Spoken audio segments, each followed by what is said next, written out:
할렐루야, 감사합니다. 목요 성경공부 무더위 속에도 여러분 고생 많습니다. 오늘은 골로새서 3장을 우리가 공부를 하도록 하겠습니다. 자, 우리 이제 골로새서를 보면은 1장, 2장에서는 이제 이단에 관한 부분들, 특히 이제 영지주의 이단에 관한 부분들로서 교회가 많이 휘둘림을 당하였고, 이런 부분을 통해서 사도 바울이 옥중서신을 쓰게 됐던 거죠. 그리고 이제 특히 이 골로새 교회는 에바브로가 세웠던 개척교회였고, 그리고 또한 에바브로가 개척하면서 가르쳤던 그 모든 신학적 내용들이 바울로부터 배웠던 것을 그대로 전하는 그런 신학이었습니다. 그러니까 사도 바울의 입장에서 볼 때는 에바브로가 너무나도 이쁜 거예요. 그런데 이런 골로새 교회가 흔들리기 시작한 거예요. 그 흔들리기 시작했던 가장 원형적인 뿌리가 바로 그 당시에 영에 관한 구원론을 가르쳤던 영지주의자들로 인하여서 교회가 휘둘림을 당했습니다. 그런 부분에서 교회의 골격을 바로 세워야 된다. 이런 부분들을 이제 1장과 2장에서 이야기를 했다면, 이제 3장과 4장에서는 그런 우리는 그리스도인으로서 어떤 신앙의 삶을 살아가야 되는가. 특히 여러분들 영지주의자 이단들은 우리들에게 자신들의 교리를 주장한 걸로 끝나지 않습니다. 이들이 잘못되어진 교리로 인해서 성도들의 신앙들이, 삶들이 전부 다 무너져 버리는 겁니다. 어떻게 무너지는가 하면은 극단적 모습들이 나타납니다. 나중에 데살로니가에서 이제 그 모습들은 더욱더 확연히 나타나거든요.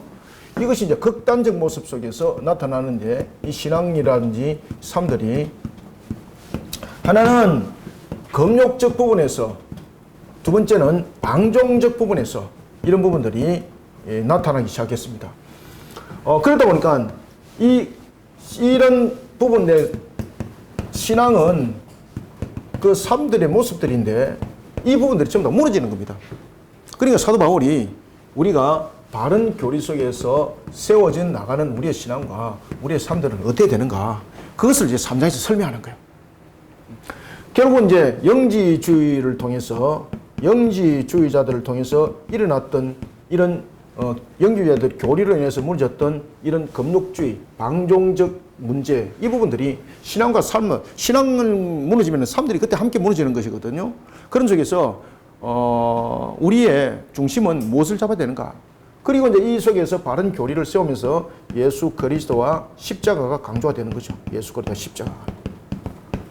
교리의 빼대도 마찬가지고, 그리고 여기에 대해서 삶에 대한 부분들도 결국은 신앙에 대한 부분들로서 이야기가 되는 겁니다. 이런 부분들이 그리스도와 십자가로서 우리의 삶들을 바르게 세워라. 이것이 이제 3장의 주 내용이 되겠습니다. 오늘 본문에도 보면은 그 이야기를 굉장히 많이 강조를 합니다. 우리는 어떤 모습으로 되어야 되는가. 그래서 사도 바울이 우리가 육으로서 살아가는 육적인 자가 아니라 항상 우리가 신앙의 바른 모습 속에서 살아야 될 그리스도의 모습이 되어야 되는데, 만약에 우리가 육적인 모습으로 살아간다면 어떻게 되는가? 특히 여러분 육적인 모습으로 살아가게 되면은 5가지가 우리 속에 나타나는 것이 있습니다. 그것이 나중에 보면은 어떤 몇 절에 있는가 하면은 8절, 맞네, 8절. 8절에 보면은 특히 이제 그 옛사람의 육신의 모습으로 살아가면은 특히 나타나는 것들 가운데 살아가 뭔가 하면은 분함과 노여움과 악의와 비방과 입에 부끄러운 말들이 막 나타난다는 거죠. 이런 부분들이 우리의 예수 그리스도와 십자가 삶들 속에 녹여들지 못하기 때문인데, 이런 영향이 어디서 왔는가?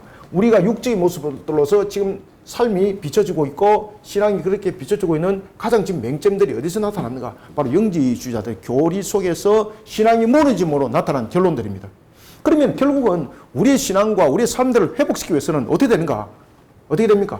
그리스도의 십자가, 이 부분들로서 우리의 근원들이 바르게 세워져야만이 우리가 육적 부분들이 아니라 신앙의 모습들로 우리의 삶들과 우리의 모든 모습들이 바르게 세워진다. 이런 것을 3장에서 강조를 하고 있습니다. 자, 우리가 이런 내용들을 우리가 3장에서 보겠습니다. 그래서 3장 내용은 굉장히 일목요연합니다. 그리스도 십자가의 삶을 살아가라. 이 말로서 한 줄로 그냥 정리할 수 있습니다. 그러면은 이 부분을 표현해서는, 그러면 영지주의자 이단들로 인하여서 우리가 신앙들, 삶들이 많이 무너졌잖아요. 신앙들과 삶들이 무너지면서 교회 속에서 나타났던 부분들은 어떤 것이었는가를 한번 조명해보고, 그런가 하면 또한 우리가 바른 교리와 바른 신앙 속에 세워진다는 것은 결국은 그리스도와 십자가 속에 우리가 녹여난다는 것이거든요. 이런 속에서 우리들의 참 그리스도인들의 모습들은 어떻게 살아가야 되는가, 이런 부분들을 3장에서 함께 설명하고 있습니다. 그러니까 여러분들이 오늘 본문들을 잘 묵상하시고, 특히 초대교회 때의 모습뿐만 아니라 지금의 우리의 모습도 마찬가지입니다. 사람들이 신앙과 삶을 구별해버립니다. 이 참 굉장히 무서운 내용들입니다. 신앙과 삶을 절대 구별하시면 안 됩니다. 왜 그런가 하면은 신앙과 삶을 구별해 보십시오. 이면을 쓰고 되는 것입니다. 교회 와서는 아름다운 가면 쓰고 밖에 나가면 본 모습 나타나는 바로 누굽니까? 양의 탈을 쓴 일의 모습이 되는 겁니다. 이게 초대 교회, 초기 교회 1세기와 2세기 때 교부들이 그 내용을 딱 썼어요. 이단들과 함께한 자들은, 그리고 이단들은 바로 양의 털을 쓴 이리들과 똑같다. 우리의 신앙이 예수 그리스도와 십자가로 녹아들지 못하고 예수 그리스도와 십자가로서 녹아드는 신앙이 우리의 삶대로 나타나지 못하면은 우리 또한 여전히 양의 탈을 쓴 이리의 모습들입니다. 그래서 신앙은 항상 삶이 되어야 되는 거예요, 여러분들요. 신앙과 삶은 구별이 아닙니다. 뭐 어떤 사람들 그런 이야기를 하지 않습니까? 그래, 주일날은 신앙인으로 열심히 살아가고 평일날에는 그냥 세상에서 열심히 살아가면 돼. 이런 무서운 말에 여러분 녹아들지 마시길 바랍니다. 그걸 갖다 위로를 받고 그래 맞아 주일날은 내가 열심히 하는데 그리고 또 월요일부터는 내가 또 세상에 열심히 살아야 돼. 이렇게 구별해 내지 마시길 바랍니다. 우리들의 그리스도의 아름다운 모습들이 우리의 평상시의 삶의 모습이 되어야 되는 겁니다. 이게 우리의 진짜 모습들입니다. 그 부분들을 3장이 이야기를 하고 있는 거예요. 자, 그러면은 우리가 1절부터 내용을 텍스트를 보면서 또 계속 진행해 나갑시다. 그러므로 하는 것은 앞에와 연결되는 거죠, 그죠? 그러면은 지금 이게 본문에 이야기를 하고 있는 것도 결국은 이제 이단들에 대한 이 부분들로서 우리가 신앙이 결국은 삶이죠. 그 당시에는 신앙과 삶이 무너져 버린 상태가 되어버린 우리의 모습들은 지금 어떻게 비춰주고 있는가? 그러면 우리는 이런 부분들을 어떻게 회복시켜 나가야 되는가라는 부분에서 지금 사도 바울이 이 부분들을 지도하고 있는 거예요. 사도 바울은 굉장히 이 서신이 보면은 주도 면밀해요. 그냥 막 열받아가지고 막 온갖 소리 다 하다가 내가 난 앞과 뒤가 막 틀린지 안 맞는지도 모르고 막 이런 그것이 아니고 굉장히 주도 면밀하고 그리고 사도 바울이 서간의 형식을 굉장히 이용을 잘하죠. 그죠? 인사말부터 시작해서 그 다음에 인사말을 통해서 자신이 안에 무엇을 변증할 것인가 그 내용도 이야기를 하고 있고 그 다음에 본문의 내용도 이야기하고 있고 마지막에 또 인사로서 마무리하는 그런 서간의 형식을 굉장히 잘 지키죠. 잘 지키는 그 이유가 굉장히 사도 바울도 논리적이라는 사람입니다. 사도 바울이 여러분들 잘 아시는 것처럼 갈말리엘 학파, 갈말리엘로부터 그런 가르침을 받았죠. 그죠? 그런가 하면 그런 수사학으로도 굉장히 탁월한 사람이었습니다. 그러니까 많은 학문들을 배웠고 그리고 그는 굉장히 또한 철학가로서 또한 굉장히 뛰어난 자였습니다. 굉장히 논리적입니다. 일단은 수사학을 구사한다는 것은 논리적 전개 속에서 나와야 됩니다. 수사학은 결국 논리거든요. 그 부분들, 이런 부분들이 성격들이 이 서신 속에서 그대로 다 나타나요. 하나님께서 그런 사도 바울을 사용을 합니다. 그리고 서신서를 적게 합니다. 자, 오늘 본문도 그런 텍스트 가운데 하나입니다. 봅시다. 그러므로 너희가 그리스도와 함께 다시 살리심을 받았으면, 자, 그러면은 우리가 어떻게 우리는 살아났는가? 이단들은 구원을 말할 때에 이미 운명론에서 이야기를 하잖아요. 특히 영지주의자들은 창조론 이야기를 안 하죠. 영지주의자들은 이미 영의 세계는 존재하는 세계입니다. 만들어진 세계가 아닙니다. 이미 존재하는 세계 속에 있었는데 존재하는 세계 속에서 뭐 일곱 천사라든지 이런 부분들이 잘못해서 이 부분들을 창조 세계를 만들었다. 뭐 피조물을 만들었다. 이런 부분들이 창조론이거든요. 그러니까 결국은 창조라는 자체가 슬픈 하나의 틀을 놓은 것이에요. 그러니까 영지주의 입장에서는 이 피조 세계는 사라져야 될 세계인 거예요. 아시겠습니까? 왜냐하면 이 피조 세계 자체가 악함으로 자신들을 보았기 때문입니다. 그런데 우리는 창조는 무엇입니까? 하나님의 아름다움의 표현이에요. 창조는 하나님의 본성의 표현이에요. 완전히 다르죠? 창조는 무엇입니까? 하나님의 아름다움에 하나님이 원하는 바를 표현해내는 거예요. 그래서 모든 창조는 하나님이 보시기에 좋았더라요. 하나님 보시기에 좋았더라는 토브라는 단어를 쓰면서 그 좋았더라는 모습 속에는 아름다움이 있고 아름다움 속에는 무엇입니까? 조화로움이 있어요. 조화로움이. 그래서 처음부터 보면 크고 작은 것을 만들었고 동그란 것도 만들었고 세모난 것도 오목조목한 것도 만들었잖아요. 그런데 이제 인간이 죄를 범하면서 이런 부분들이 이 하나님 모양 부분에서 상대 성형을 통해 가지고 뭐 하나는 아름다움이고 하나는 흉한 모습이고 뭐 이렇게 표현했잖아요. 근데 원래 하나님의 창조는 좋았더라 모습 속에는 그건 조화로움이에요. 조화로움. 상대성이 아니에요. 모든 것은 조화로움이에요. 조화로움. 조화로움 속에서 아름다움이 생겨나요. 제가 이것을 이제 하나님의 숨결 안에서 제가 그 책에다가 잘 써놨죠, 그죠? 그리고 이제 창조 목적과 그리스도 사이에도 이제 그 내용들을 잘 써놨습니다. 그런 책을 보시면은 잘 배울 수가 있습니다. 근데 영지주의자들을 볼 때는 그 부분들 아니죠. 그러니까 그들에게는 육신으로 오신 예수님 이 부분들도 그들에게는 부인되는 거죠. 그래서 가현적 부분들이라고 말하는 거예요. 그러나 하나님의 창조 세계, 분명히 하나님 모습이 좋았더라 모습 속에서 창조 세계는 이루어졌고 그런 부분에서 이 창조 세계가 삐뚤어졌죠, 그죠? 그 부분들이 인간의 죄로 인하여서 나타난 부분들입니다. 그 인간의 죄로 인하여서 나타났던 이 부분들을 하나님께서는 회복을 시키는 측면에서 하나님께서 그분이 인간의 몸을 직접 입고 이 땅에 오신 것이죠. 그래서 이런 과정들을 지금 그러므로라는 부분들은 영지주의자들 이단들의 잘못된 창조론에 관한 부분들과 하나님께서 원래 창조하신 그 목적에 관한 부분들과 그리고 또한 구원에 관한 부분들이 어떻게 틀리는가를 이미 다 설명했고 그런 부분들을 함축하여서 다시 한 번 더 이제 본론으로 가는 거예요. 그래서 그러므로라는 부분들은 이런 부분들을 앞에 것들을 전부 다 이해를 하고 들어오라는 거예요. 그죠? 그래서 그러므로 너희가 누구 안에서 그렇죠. 그러므로 너희가 그리스도와 함께 다시 살리심을 받았으면 그렇죠. 우리는 누구와 함께 다시 살아났습니까? 지금 여기서 그리스도와 함께 다시 살아났다는 것은 뭐를 말하고 있는 겁니까? 죄사함의 구원을 말하고 있습니다. 죄사함의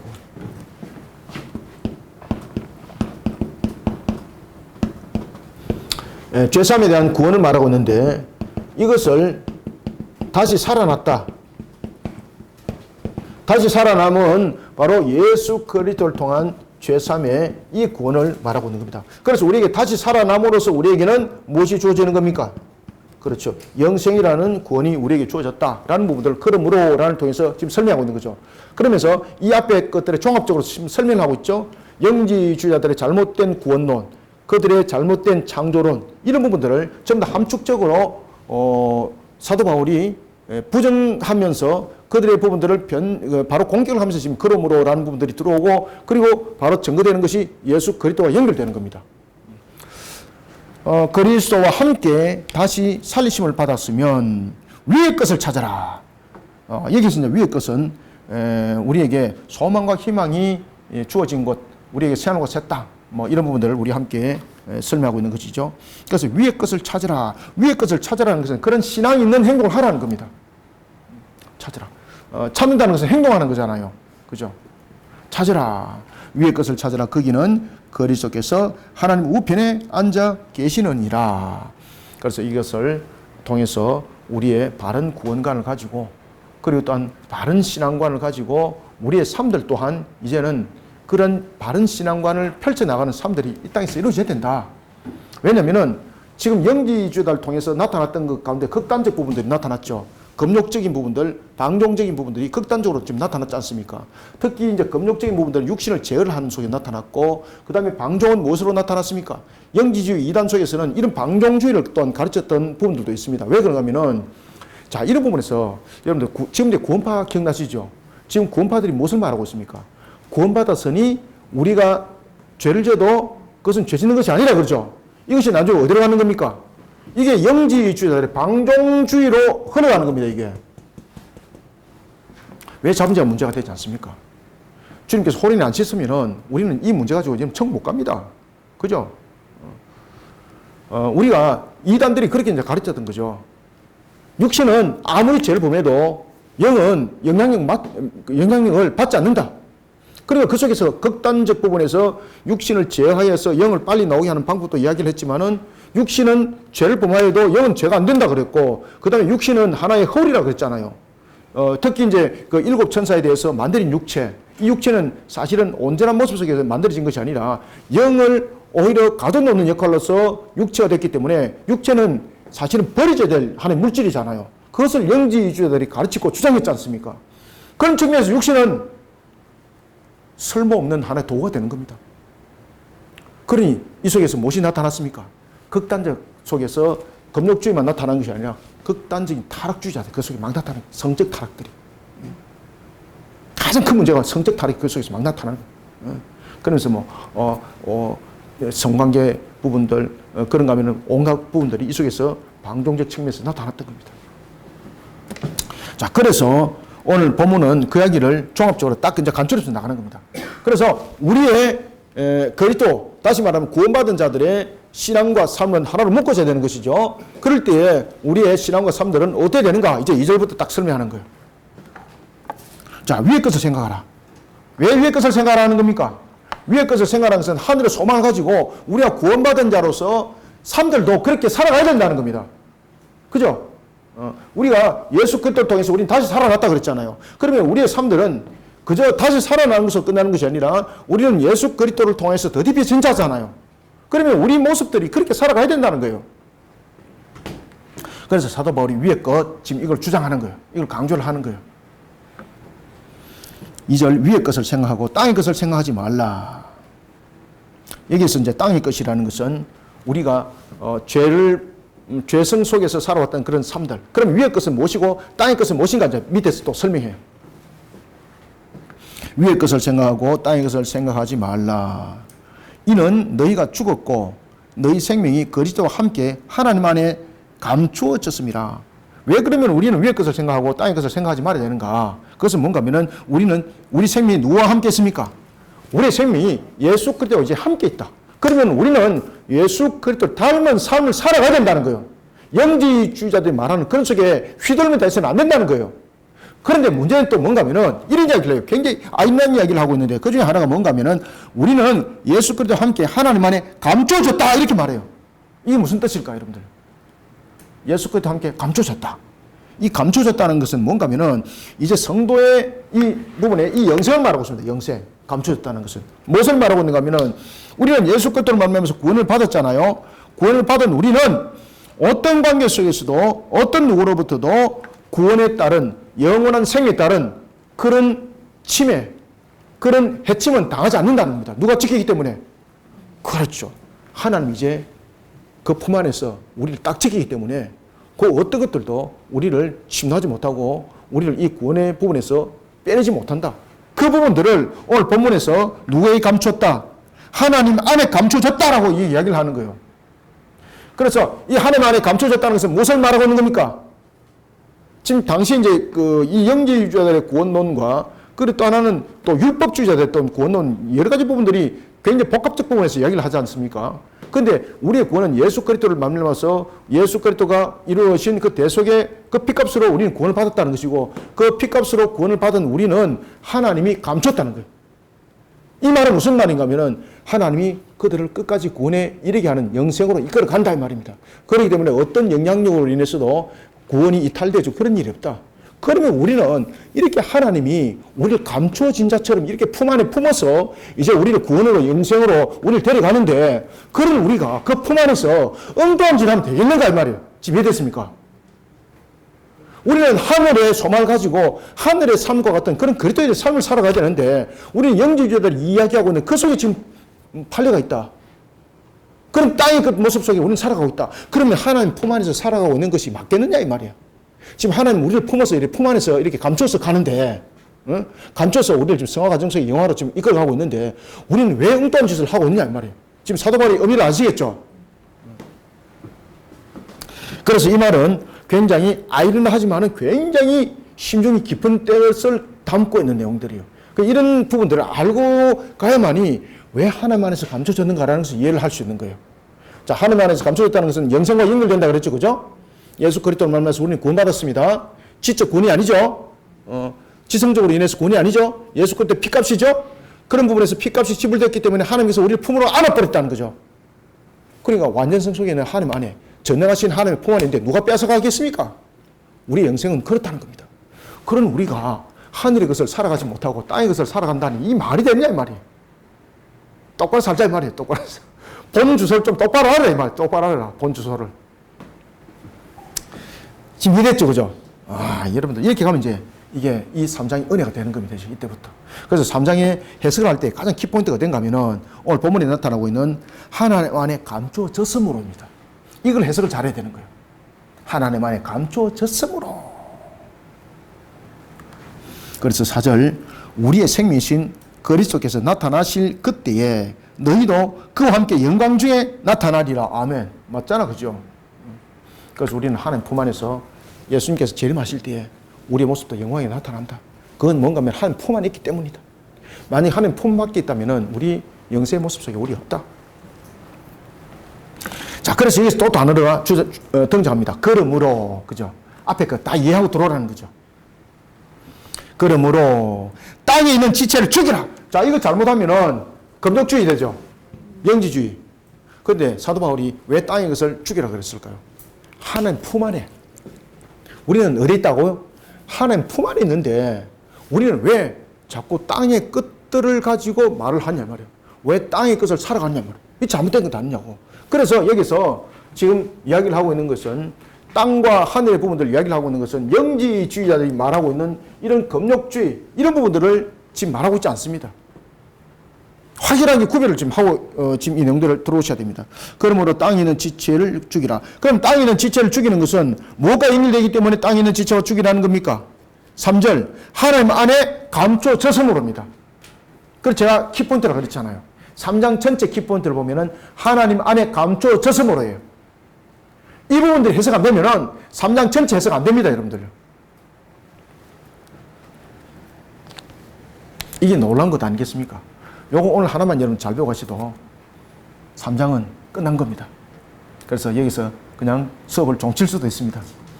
그런데 주님께서 우리는 끝까지 하라 그래서 끝까지 하겠습니다. 그러므로 땅에 있는 지체를 죽이라. 그러면 우리는 땅에 있는 지체를 어떻게 죽입니까? 지금 죽이라 그러잖아요. 우리 어떻게 죽일 수 있습니까? 그렇지. 하나님 안에 있으면 어떻게 죽이죠? 그래서 여기에 제가 이미 그리도 십자가를 이야기를 했잖아요. 우리가 땅의 것을 죽일 수 있는 길은 딱 방법은 딱 한 가지입니다. 다른 것으로 되지 않습니다. 왜냐하면 우리가 여전히 가지고 있는 죄성이 있죠. 그래서 우리의 의지, 우리의 지성 또는 우리의 금욕 이런 부분들로서 땅의 것을 절대 못 죽입니다. 그래서 지금 사도 바울이 땅의 것을 이야기를 했잖아요. 땅의 것을 이야기를 하면서 지금 죽이라고 이야기를 하고 있는데 이건 뭔가 하면은 금욕주의 속에서 나타나고 있는 이 속에 정말로 구원이 있는가 없다는 겁니다. 우리가 죽이는 것은 우리의 어떤 절제적인 어떤 방법 또는 어떤 수련 이 방법으로 죽일 수 있는 것은 있다 없다? 아무것도 없다. 왜냐하면 우리 자신이 가지고 있는 죄성이 있기 때문에. 그러면 우리는 어떻게 땅의 것을 어떻게 죽게 되는가? 그리스도와 십자가입니다. 그래서 하나님의 품 안에 있는 것을 자꾸 생각하라는 겁니다. 우리가 어디 품 안에 있는가? 하나님의 품 안에 있다. 그럼 하나님의 품 안에 있는 것은 우리는 모든 해결점들은 그리스도와 십자가 신앙으로 이 모든 문제를 해결해야 된다. 우리 신앙도 삶도 똑같다.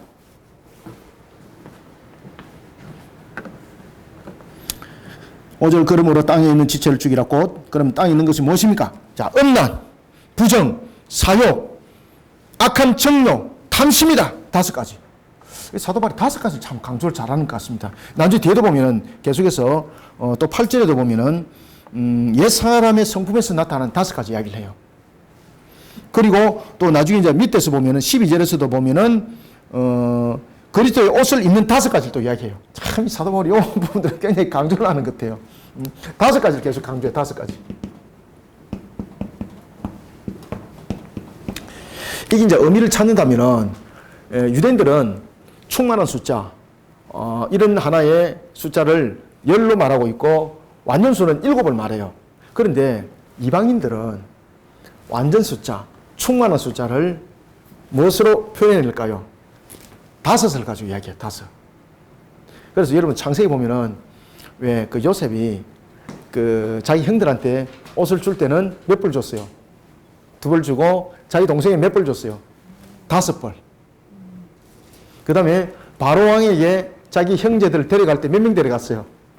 5명.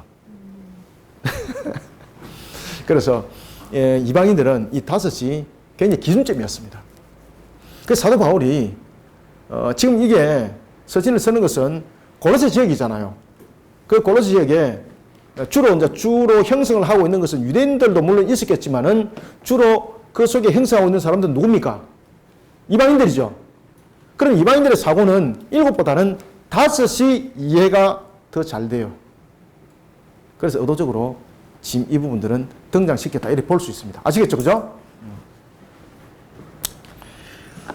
그래서 오늘 본문에도 보면은 그렇게 등장합니다.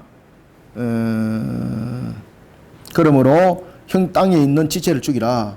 음란, 부정, 사욕, 악한 정욕, 탐심 요 5가지 이야기하죠. 그죠? 5가지. 그래서 땅에 있는 대표적인 것이 바로 여러분 음란입니다. 인간이 죄를 범하면서 제일 먼저 가렸던 것이 어디입니까? 성기입니다. 성기. 음란. 음란. 우리가 인류의 범죄를 우리가 파헤쳐보면은 제일 많은 범죄가 어디서 나타납니까? 음란. 음란 굉장히 다양한 모습 속에 나타나죠. 그죠? 성적 접촉에 대한 음란. 그 다음에 마음의 포문 속에서 음란. 우리가 가장 큰 음란죄는 마음에서 일어나죠. 그죠? 모든 사람들이 아마 인류에 있는 모든 사람들 100%가 아마 음란에 해당될 겁니다. 음란죄. 전혀 나는 하늘에서 온 나는 거룩한 모습을 나는 살았기 때문에 음란한 생각을 해본 적이 없어요라고 말하면 다 거짓말쟁이죠. 그죠? 네, 맞습니다. 그래서 음란이라는 것은 인간이 가지고 있는 재성 속에서 행위로는 음란은 안 했지만은 생각으로서 그 음란 아무도 모르잖아. 그죠? 내만이 알잖아. 그죠? 나도 난저 그 생각해놓고 나도 난저 다 지어버리고 나도 난저 나를 위로하면서 나는 그런 생각한 적 없어 라고 이렇게 막 위로하는 거 그런 엉터리 거짓말 그 속에 다 이렇게 만들어지는 거죠. 그러니까 사도 바울이 그런 5가지 딱 이야기를 하는 거예요. 그래서 우리가 땅의 지체를 제일 먼저 죽게 될 것은 뭔가 5가지다. 그럼 이 5가지를 무엇으로 죽일 수 있는가? 그렇죠. 십자가입니다. 십자가 신앙. 이것으로서 우리의 몫을 받지 않으면 안 된다는 겁니다. 그래서 이 십자가 신앙 속에서 제일 중요한 것이 뭡니까? 회개 신앙입니다. 회개 신앙. 이 십자가 신앙은 회개로 연결되는 겁니다. 회개를 할 때에 누가 이것을 씻어줍니까? 그리스도의 맞습니다. 예수 그리스도의 보혈이 씻어줍니다. 그래서 우리는 육적인 부분들을 날마다 주게 됩니다. 어떻게? 십자가로 주게 됩니다. 날마다. 그래서 우리는 날마다 새 옷을 입어야 됩니다. 새 옷을.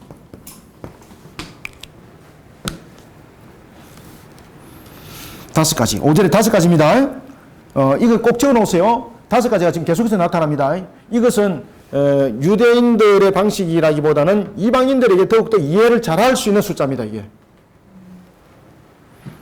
6절 이것으로 말미암아 하나님의 진노가 임하느니라. 그러니까 하나님의 진노가 무엇으로 임하겠습니까? 그렇죠? 결국 하나님의 진노가 임하는 것은 결국은 죄로 인해서 임하는 것이지 우리가 잘해서 진노가 임한 것 절대 없습니다. 그럼 하나님이 왜 진노하겠나 이 말이에요. 결국은 인간의 죄로 인하여서 하나님이 진노할 수밖에 없다라는 것입니다. 그럼 우리는 이것을 어떻게 주게 되는가? 그래서 그리스도 십자가 이제 등장합니다. 7절 너희도 전에 그 가운데 살 때는 그 가운데서 행하였으나 8절 이제는 너희가 이 모든 것을 벗어버리라. 자, 벗어야 될 또 옛 사람의 성품. 자, 그 다음에 육적인 부분에서 주게 될 것 5가지 얘기했죠. 그죠? 그 다음에 옛 성품에서 우리가 또 벗어야 될 5가지가 있습니다.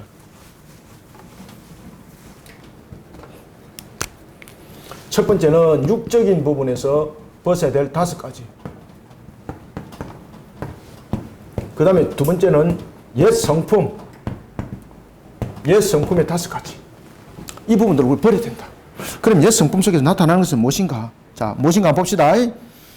자, 8절. 이제는 너희가 이 모든 것을 벗어버리라. 첫 번째, 이 옛 성품입니다. 벗어버려야 될 것. 죽여야 될 것 5가지죠? 죽여야 될 것 5가지는 육적인 부분에서 나타나는 5가지. 이건 죽이라 그랬죠. 그죠? 죽이라. 그 다음에 두 번째는 벗어라. 이걸 어떻게 벗을 수 있습니까? 그래서 그리스도 십자가 나타나는 겁니다. 그리스도 십자가. 벗어라. 옛 성품을 벗어라. 그럼 옛 성품의 대표적인 5가지가 무엇인가? 첫 번째, 분함. 여러분들, 우리가 마음속에 분함을 가지고 있으면 안 됩니다. 이게 죄성이 나타나는 옛 성품입니다. 십자가로 죽이셔야 돼요. 십자가로. 그래서 여러분들 형제를 돌아볼 때 아름다운 마음을 가지고 서로를 위로하고 서로를 돌아보고 이렇게 해야 돼요. 저도 때로는 분함이 나타나가지고 이 막 본질이 나타나는데 저도 늘 그렇습니다. 제일 문제가 되는 것이 뭔가 분함. 육적인 모습에 의해서 제일 먼저 나타나는 것이 무엇입니까? 음란. 별표 치놓으세요. 그 다음에 옛 성품에서 나타난 제일 문제되는 것이 무엇? 맞습니다. 분함. 그래서 우리가 사촌이 논사면 어디가 아프더라?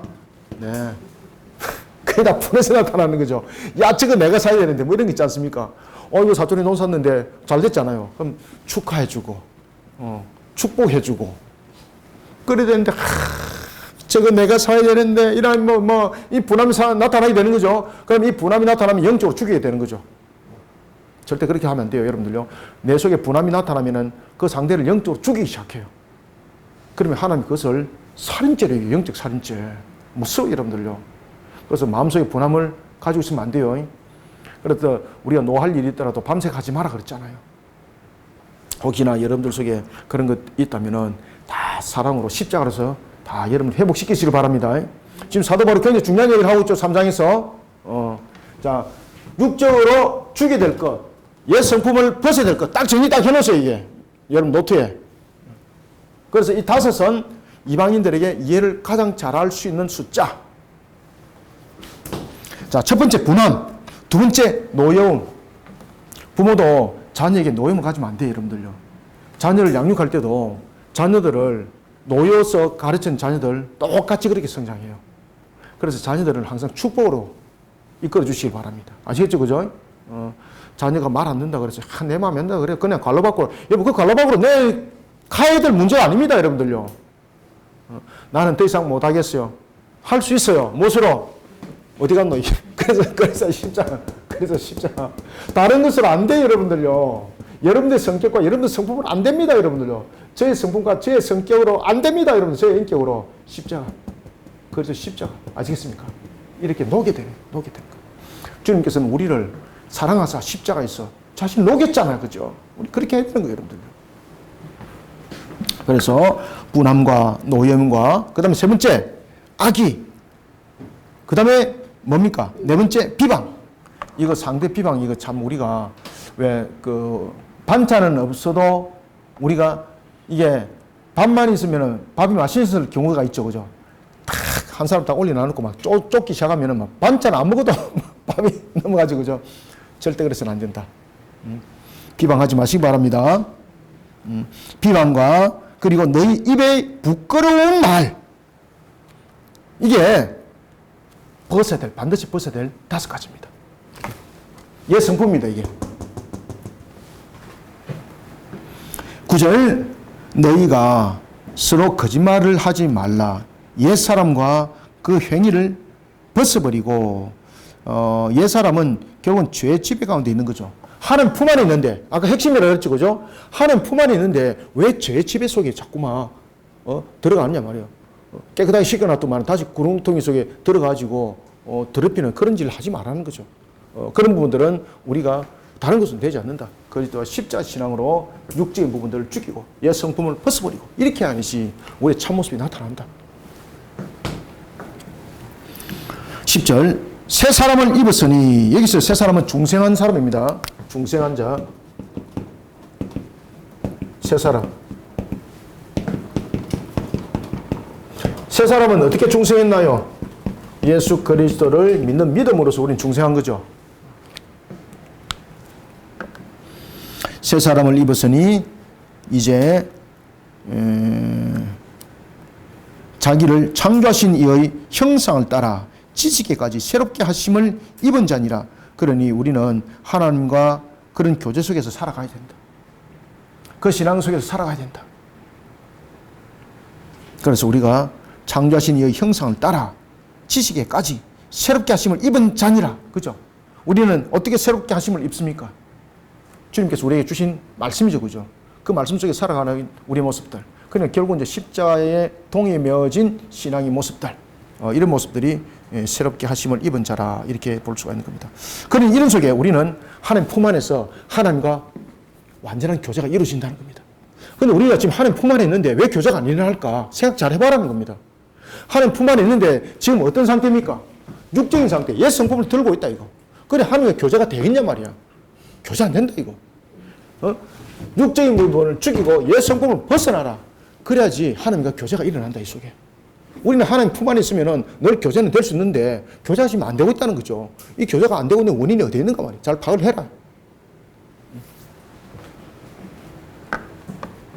그래서 10절, 옛 사람을 입었으니 이제 이는 자기를 창조하신 이의 형상을 따라 지식에까지 새롭게 하심을 입은 자니라.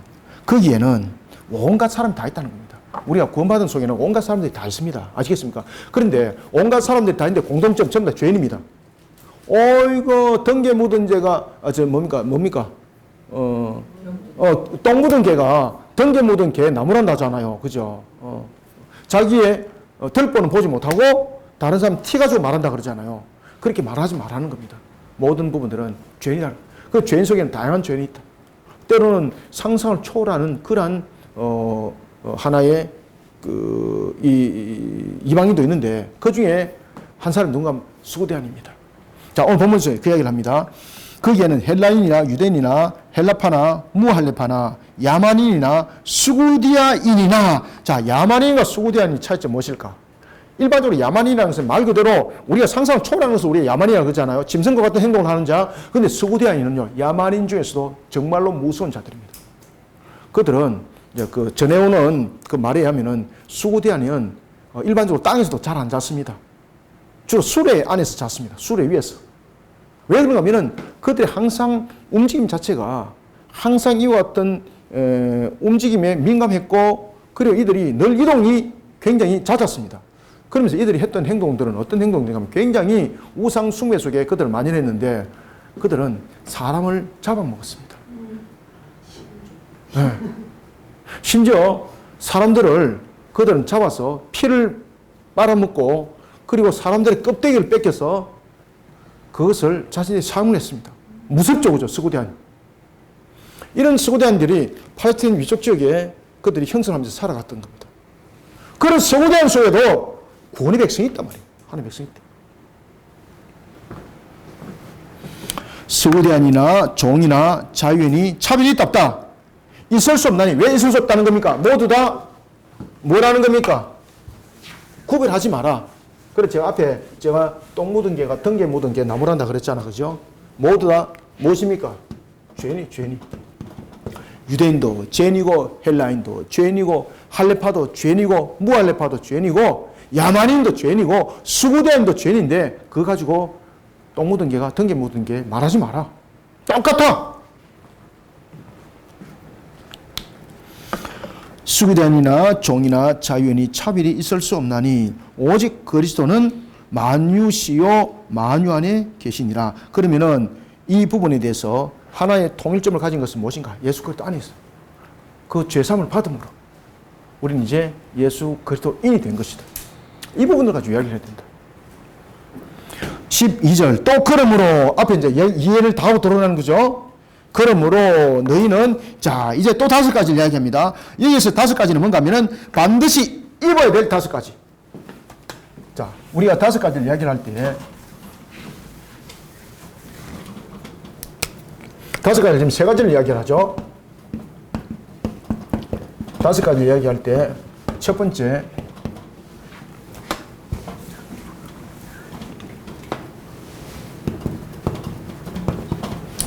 육적인 5가지. 이것은 죽이 될 것. 그 다음에 이게 몇 절이었죠? 5절. 예. 5절이었고 또 하나는 벗어야 될 것. 옛사람 성품 8절입니다. 옛 성품. 옛 성품은 어떻게? 벗어라. 그 다음에 입어야 될 것이 있습니다. 5가지. 자, 이거는 뭔가 하면은 입어야 될 것. 입어야 될 것. 그리스도인으로서 입어야 할 것.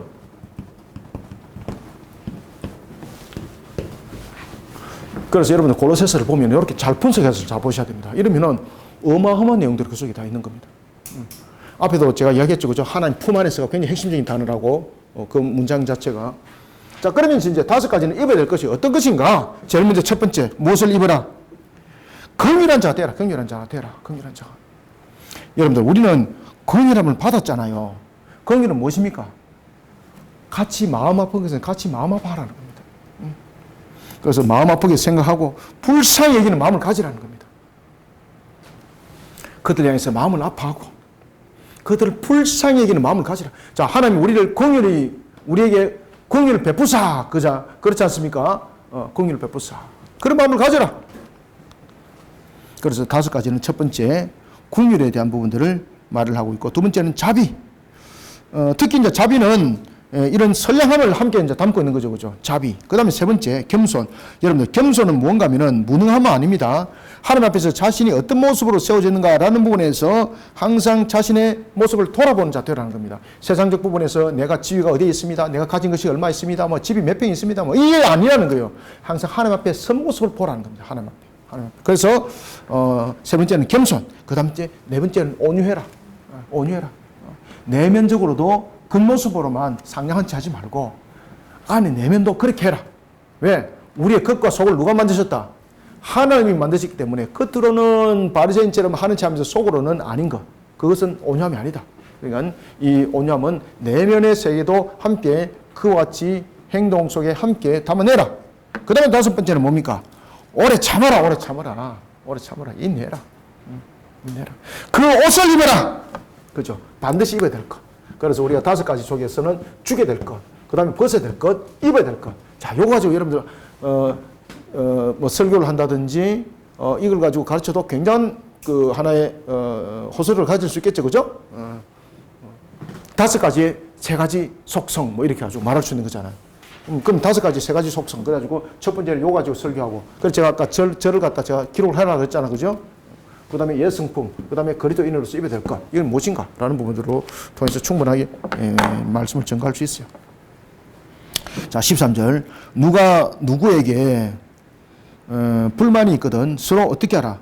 용납하여 피차 용서하되 주께서 너희를 용서하신 것 같이 너희도 그리하고. 여러분들, 우리가 1만 달란트 빚진 자잖아요. 그런데 100데나리온 빚진 자를 멱살을 잡고 있으면 되겠습니까? 안 됩니다. 이 모든 것 위에 무엇을 더하라? 사랑을 더하라는 것은 위선적인 행동하지 마라 이 말입니다. 여기서 사랑은 무엇을 담고 있는 겁니까? 대가를 요구하는 사랑이 아니라 아가페를 말합니다. 아가페. 아가페. 그래서 위선적인 것이 아니라 이런 옷을 입을 때 결국은 우리가 완전한 옷을 입을 수 있는 것은 다섯 가지, 그리스도인으로서 다섯 가지 옷을 입으라 그랬죠. 그죠? 이 그리스도인으로서 다섯 가지 옷을 입을 수 있는 것은 뭔가 하면은 사랑이 없으면 안 된다. 그 바탕에. 무엇이 없으면 안 된다? 사랑이 없으면 안 된다. 무슨 사랑? 아가페 사랑이 없으면 안 된다.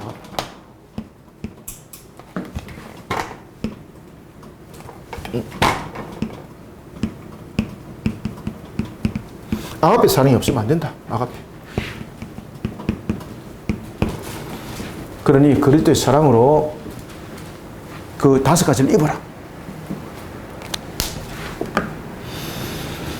이 모든 것 위에 사랑을 따르니 14절입니다. 이는 온전하게 매는 띠니라.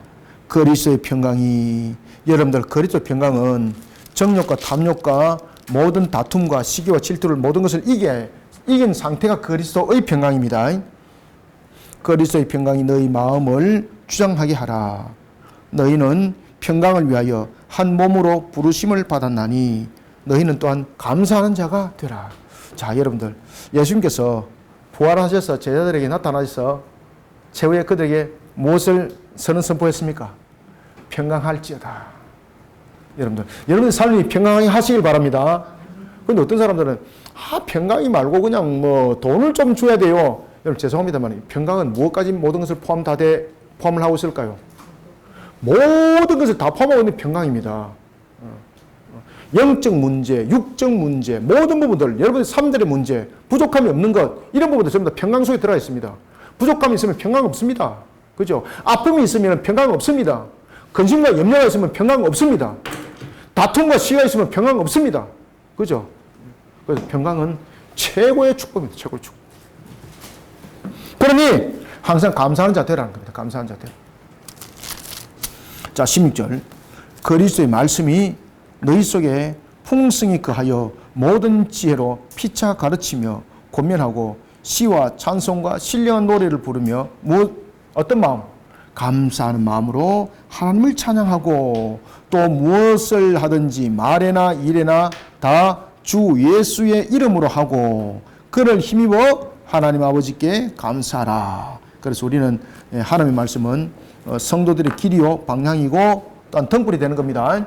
이런 속에 우리의 모습들을 바르게 세워 나가야 되는 것입니다. 자, 다음에 이제 18절 봅시다. 아내들아 남편에게 복종하라. 자, 그러면 우리는 이제 그리스도인으로서 우리는 무엇을 또 세워나가야 되는가? 우리가 가정의 공동체, 그리고 교회의 공동체, 사회 공동체 속에서 무엇을 세우라는 겁니까? 질서를 반드시 세워라. 질서 하나님, 그죠? 질서를 세워라. 질서를 세워라. 자, 우리는 조금만 더 보고 마치겠습니다. 질서를 세워라. 아내들아 남편에게 복종하라. 자, 여러분들 아내가 남편에게 복종해야 될 이유는 무엇입니까? 아내가 남편에게 복종해야 될 이유는 이거는 어떤 위의 질서적 측면이 아닙니다. 이거는 뭔가 하면은 창조 질서의 확립입니다. 우리가 아내의 머리는 남편이고 남편의 머리는 그리스도고, 그죠? 그리스도입니다. 여러분들. 이것은 우리가 가정을 다스리는 측면에서 어떤 뭐 위계 질서 또는 권위와 권세적 측면이 아닙니다. 이건 그냥 창조 질서입니다. 그죠? 창조 질서 속에서 그 내용들을 담고 있는 겁니다. 하나님께서는 가정을 다스리게 했고 그것을 이끄는 권한은 남편이 주었습니다. 이거는 어떤 뭐 권위 속에 뭐 복종을 하도록 만들어 이것이 아닙니다. 이거는. 그래서 이 부분들을 우리는 질서라고 말하는 거예요. 질서. 창조 질서. 남편들아 아내를 사랑하며 괴롭게 하지 말라. 그죠? 그렇게 해서 여기서 괴롭게 하지 말라는 거예요. 괴롭게 하지 마라. 그러면 자녀들아 모든 일에 부모에게 순종하라. 이는 주 안에서 기쁘게 하는 것이다. 그러면 부모에게 순종하는 것은 하나님의 권위 안에 순종하는 것이고 하나님의 권위 안에 순종하는 것을 부모를 통해서 배우라는 겁니다. 그럼 부모는 그러한 부분들을 자녀들에게 가르칠 의무가 있고 자녀들은 그것을 배워야 될 의무가 있습니다. 그리고 또한 순종해야 될 의무도 자녀에게도 있고 또한 아버지에게도 부모에게도 있습니다. 그래서 야 너는 왜 다른 집에 애들은 안 그렇더만 너는 왜 그러냐. 부모로서 자녀들을 바로 안 가르치는 않고 다른 자녀들이 하는 것만 보고 부러워하지 마시기 바랍니다. 그죠? 가르치셔야 됩니다. 신앙으로 가르치고 고민하고 다른 애들 같으면 이 정도 가르쳤으면 돌이 변해서 떡이 됐을 텐데 정말로 안 되네요. 여러분들 주님은 능력이 그 말씀과 권세 속에 있습니다. 안 변하는 것 같아도 그 돌같이 보이더라도 여러분들 속에 돌같이 보이더라도 이미 변하고 있습니다. 그래서 여러분 판단하지 마시길 바랍니다. 판단하지 마시고 아비는 아비로서의 모습 그리고 자녀는 자녀의 모습 그 속에서 살아 움직이는 것은 하나님 말씀대로 그 신앙의 삶대로 살아가면 되는 겁니다. 아비들아 너희 자녀를 노엽게 하지 말지니 낙심할까 하니라. 그래서 부모는 자녀를 소유물로 삼으면 안 됩니다. 자녀는 하나님이 주신 선물이에요. 자신의 소유물처럼 판단하시면 절대 안 됩니다. 이거 착각입니다. 이거. 모든 것의 소유주는 누굽니까? 하나님입니다. 하나님. 모든 것의 소유주는 하나님. 부모는 양육하는 자로서의 양육자일 뿐이에요. 그에 대해서 우리 또한 순종해야 되는 거예요. 여러분들. 그래서 아비들아 너희 자녀를 노엽게 하지 말지니 낙심할까 함이라. 종들아 모든 일에 육신의 상전들에게 순종하되 사람을 기쁘게 하는 자와 같이 눈가림만 하지 말고 오직 주를 두려워하여 성실한 마음으로 하라. 그래서 어떤 권위에 순종하는 것은 맞는 거죠. 그런데 중요한 것은 눈가림을 하지 말라는 겁니다. 눈가림을 뺀질이하게 그렇게 하지 말라는 겁니다. 진실하게 친솔되게 하라는 겁니다. 진정한 빛과 소금이 되라 이 말입니다. 진정한 빛과 소금이 되라. 진정한 빛과 그리고 진정한 소금이 되라. 눈가림으로 하지 말고 오직 주를 두려하여 성실한 마음으로 하라. 그래서 이 속에서 대표적인 단어가 한 단어가 등장한다면 바로 어떤 단어일까요? 코람데오입니다. 코람데오. 하나님 앞에 선 모습으로 성실한 마음으로 하라. 23절 무슨 일을 하든지 마음을 다하여 누가 하듯 죽게 하듯 하고 사람에게 하듯 하지 말라. 그리스도인에게 맡겨진 일들 그에 대해서 우리는 최선을 다해야 됩니다. 그래서 그리스도인들은요 성실해야 됩니다. 부지런해야 됩니다. 건면해야 됩니다. 아시겠죠? 성실, 건면, 부지런 이는 그리스도인으로서 당연히 해야 될 일들입니다. 그래서 오늘 본문도 그 이야기를 하는 겁니다. 무슨 일 하든지 마음을 다하여 죽게 하듯 하라. 그래서 여러분들 이런 죽게 하듯 했던 대표적인 한 사람이 있었죠. 그죠? 요셉. 그 하나님께서 특별히 쓰시죠. 너희는 죽게 하듯 하라. 24절 이는 기업의 상을 주께 받은 줄 아나니 너희는 주 그리스도를 섬기느니라. 따라서 이제 거듭난 그리스도인들은 자신의 일터 여기서 성실히 최선을 다해야 되고, 그리고 하나님께서는 우리의 삶에 대해서 모든 것에 대해서 마지막 재판장이 된다는 사실을 알고 우리의 삶들이 신앙으로 살아가라 이 말입니다. 지금 이 내용은 결론 아시겠죠? 앞에도 말씀드렸죠. 신앙은 삶이라고. 그래서 결국은 우리의 삶이 신앙으로 살아가야 된다는 겁니다. 신앙으로. 자, 25절 읽고 마무리합시다. 불의를 행하는 자는 불의의 봉을 받으리니 주는 사람을 무엇으로 취하지 않는다? 외모로 취하심이 없느니라. 여기서 외모는 유대인이나 할례인이나 이 부분들을 말하고 있는 겁니다. 그 당시에 유대인들은 할례, 무할례를 주장하고 있는데 이거는 주님 앞에 해당되지 않는다. 외모로 취하지 않는다. 예수 그리스도 안에서 이 모든 문제는 답이 주어지고 있다. 그리고 우리는 또다시 한 번 더 핵심적으로 우리는 누구 품 안에 있다는 걸 잊지 마라. 하나님 품 안에 있는 자라는 것을 잊지 마라. 그래서 우리는 하나님 품 안에서 똑바른 교제를 가지려면 방금 이야기했던 것처럼 신앙의 삶을 살아가라. 이게 결론입니다. 자, 오늘은 3장을 여기까지 하고요. 또 다음 주에는 이제 마무리 4장을 보도록 하겠습니다. 하여튼 무더위 여러분 잘 이기시고요. 또 다음 주에 뵙도록 하겠습니다. 감사합니다. 수고하셨습니다. 하나님 감사합니다. 주님께서 우리를 오늘도 붙들어 주시고 은혜 장중에 이끌어 인도하여 주시니 감사합니다. 눈에는 보지 않지만 살아계셔서 역사하시는 주님을 믿음의 눈으로 바라봅니다. 하나님의 선한 손길 속에 우리를 세워 달려가게 도와주시옵소서. 어찌 우리의 능력으로 우리의 달려가는 모든 삶의 여정이 지금까지 행했던 모습 속에 영광이 있겠습니까? 오직 예수 그리스도 안에 십자가 안에 우리를 녹여 하나님의 영광 되게 하여 주옵소서. 예수 그리스도 안에 십자가로 녹여진 신앙 속에 우리 모든 성도들 달려갈 때 부족함도 많습니다. 연약함과 무지함도 있습니다. 이 속에 또한 어찌 하나님의 영광이 되겠습니까? 모든 것을 충만하게 채워서 주님의 영광 받으시옵소서. 오늘도 주신 말씀으로 우리의 신앙의 인격들이 삶들로 성화되어지고 우리의 신앙의 삶들이 하나님의 영광이 되게 하여 주시옵소서. 예수님의 이름으로 기도드립나이다. 아멘.